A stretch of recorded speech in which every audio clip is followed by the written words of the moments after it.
మీకు రెండు విషయాలు నేను స్పష్టంగా చెప్తాను, మీ సబ్జెక్టు కాదు. వాస్తవంగా రైతులకు సంబంధించిన రుణమాఫీ పట్ల ఇంకా కొంతమందికి ఆందోళన, మాకు రాలేదని చెప్పేటువంటి బాధ కొంతమందికి ఉన్నందుకు వాస్తవంగా మనం అందరం గ్రహిస్తున్నాం. కానీ మేము ప్రతి రైతుకు హామీ ఇస్తున్నాం, మాట ఇస్తున్నాం. ఇప్పటికే 18,000 కోట్ల రూపాయలతోటి 22 లక్షల రైతులకు ఇవాళ ఇప్పటికీ రైతు రుణమాఫీ చేసినాం. మిగిలినటువంటి వాళ్ళు ఇంకా 20 లక్షల మంది రైతులు ఉన్నారు. ఈ 20 లక్షల మంది రైతులు కూడా కొంతమంది రేషన్ కార్డు పేరు తప్పుడు, కొంతమంది లేకపోతే బాలు నాయక బదులు మా తండ్రి పేరు ఇంకో రకంగా పేరు పడడము, రకరకాల కారణాల చేత ఈ చాలా మందికి ఉన్నాయి. ఈ మధ్య కాలంలో డిపార్ట్మెంట్ వ్యవసాయకు సంబంధించిన అధికారులందరూ కూడా సర్వే కూడా పూర్తి చేసినారు. వాళ్ళందరూ కూడా రైతులు మీరు ధైర్యంగా చెప్పండి. నేను ధైర్యంగా చెప్తున్నా అంటే నాకు నమ్మకం లేకపోతే నేనే మాట్లాడాను. ముందు నాకు ప్రభుత్వం నుంచి నమ్మకం లేకపోతే నేను ముందులో మాట్లాడను. నేను ధైర్యంగా మాట్లాడుతున్నా అంటే రైతులకు రైతు రుణమాఫీ ఏ కారణం చేత ఆగిపోయినటువంటి రైతు మిగిలి వాళ్ళలో వాళ్ళందరికీ కూడా రుణమాఫీ ఖచ్చితంగా చేసి తీరుతాం. ఇందులో మీకు ఏ రైతు కూడా అనుమానపడవలసినటువంటి అవసరం కానీ లేకపోతే అపహాలు కలిగే రాజకీయాలు కూడా మాట్లాడే మాటలు కూడా నమ్మొద్దని రైతు సోదరులకు రిక్వెస్ట్ చేస్తున్నాం.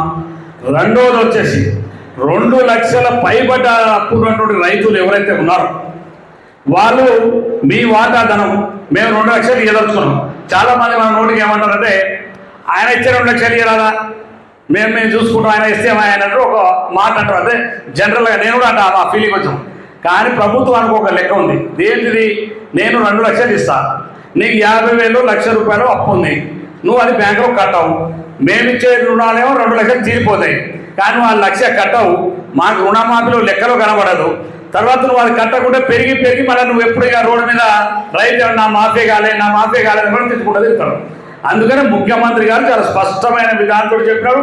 మేము కూడా చెప్తున్నాం, ఇవాళ 2 లక్షల పైన పడ్డ 50,000 ఉండని, 1,00,000 ఉండని, నీ 1,00,000 నీ అకౌంట్ అయ్యి 2 లక్షలు మేము జమ చేస్తాం. దాన్ని కూడా ఈ మధ్యకాలంలో ఒక డేట్ ఇవ్వబోతున్నాం. ఈ డేట్ నుంచి ఈ డేట్ లోపల ఉన్న మీరు వేసుకోంటే ఇప్పుడు వేసుకుంటారు రైతులు చాలామంది.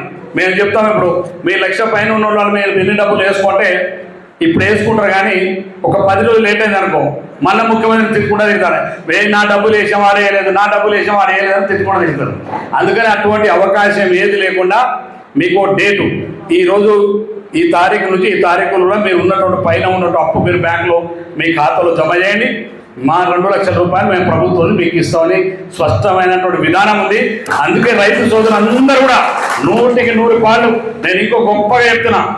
నాకు తెలిసి భారతదేశ చరిత్రలో రాజశేఖర్ గారు కూడా రుణమాఫీ చేసారు. ఎంత చేసిన ₹1,00,000 రుణమాఫీ చేసినాం, ఏకకాలంలో చేసినాం. మళ్ళీ కూడా 2 లక్షల రుణమాఫీ అంటే ఇప్పుడున్న ఈ రాష్ట్ర ఆర్థిక పరిస్థితిలో ఎవరు సాహసం చేయనటువంటి గొప్ప ఇదని.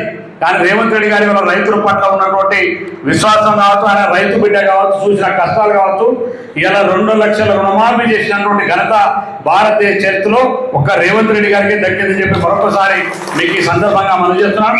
మీకు ఏ రైతున్నా ధైర్యంగా గ్రామాల్లో మీరు చెప్పండి. మీకు ఏ కారణం చేత మిగిలిపోయిన రైతులు 20 లక్షల మంది రైతులు ఉన్నారు. ఇవాళ తుమ్మల నాగేశ్వరరావు గారు కూడా ప్రకటించినారు, 20 లక్షల మంది రైతులు కూడా త్వరలోనే రుణమాఫీ చేయబోతున్నాం.